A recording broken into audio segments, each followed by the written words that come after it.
ரக்ஷாபந்தன் பண்டிகை கொண்டாடப்படும் காரணம் தெரியுமா? இந்தியாவில் ரக்ஷாபந்தன் வெகுவிமர்சையாக கொண்டாடப்படும் பண்டிகையாகும். இந்த பண்டிகை வடமாநிலத்தில் மிகவும் பிரபலம். ரக்ஷாபந்தன் நன்னாளில் சகோதரிகள் தங்கள் சகோதரனின் கையில் ராக்கி கட்டி இனிப்பு வழங்கி கொண்டாடுவார்கள். ரக்ஷாபந்தன் பாதுகாப்பு, அன்பு, மரியாதையை உணர்த்தும் பண்டிகையாகும்.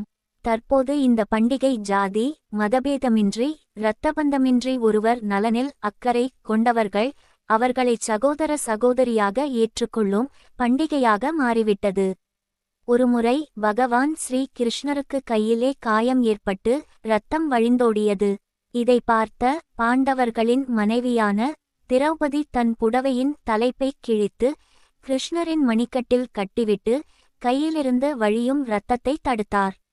இதனால் மனம் நெகிழ்ந்து போன கிருஷ்ணர், உன்னை நான் எல்லா விதமான கஷ்டங்களில் இருந்தும் எப்போதும் காப்பாற்றுவேன் என்று திரௌபதிக்கு சத்தியம் செய்து கொடுத்தார் கிருஷ்ணர்.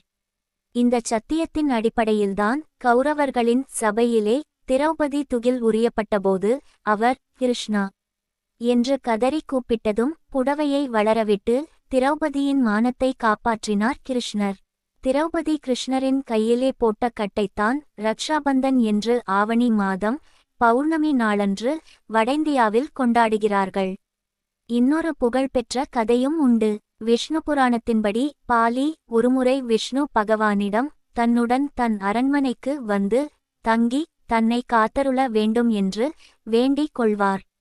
அவரின் வேண்டுதலுக்கு இணங்கி விஷ்ணு பகவானும் வைகுண்டத்தை விட்டு பாலியுடன் சென்றுவிடுவார்.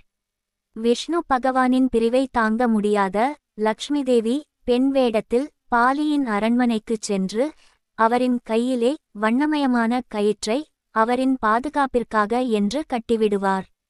இதனால் மனம் மகிழ்ந்த பாலி அந்த பெண்மணிக்கு என்ன பரிசு வேண்டும் என்று கேட்பார். உடனே லக்ஷ்மி தேவி தன் உருவத்திற்கு மாறி தன்னுடைய கணவனான விஷ்ணு பகவானை வைகுண்டத்திற்கு அனுப்பி வைக்குமாறு கேட்பார்.